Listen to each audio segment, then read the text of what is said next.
Herkese salam, bugün bu arada kasa gəzintisi videosu çəkirəm. Nəysə, baxın. Salam.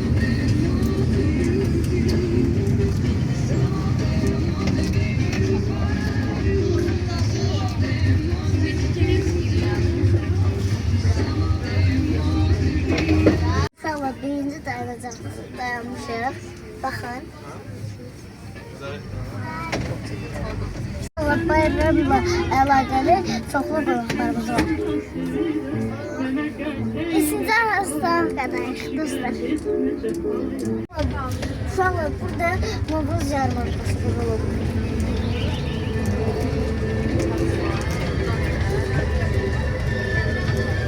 Uşaqlar, baxın biz buradayıq indi.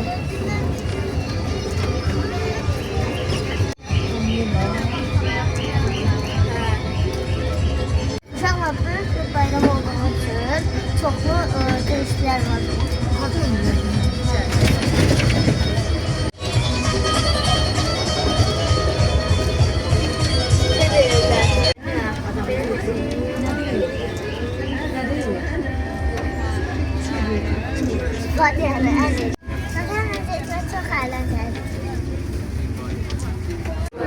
Bayramın şehri güzel ettiler. Güzel bakın, bu bizim kız davamızdır. Oradan geldi. İnşallah sonra yaxınlaşırıq. Videonun axır hissələrində Bakının ən hündür katesinə binəcəyik. Qata gəzintimiz bitdi, keçirik. İnşallah indi Bakının ən böyük katesinə gedirik. İnşallah ilk dəfə olaraq gedirik o kateriyə. Uşaqlar hazırsınız. Gedirik, çatırıb baxın. Al, baba.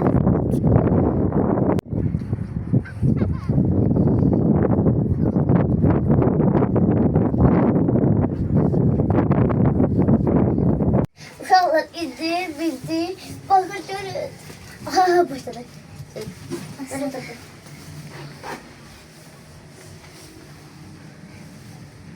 Burada da çer var.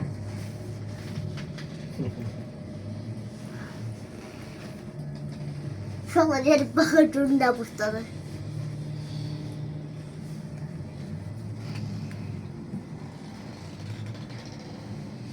Dostlar adam bakın değil. Elbette düşecek yeriz.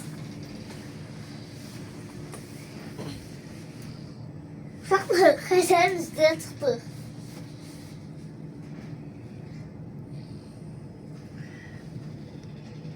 Uşaqlar en yukarı kalkırıq.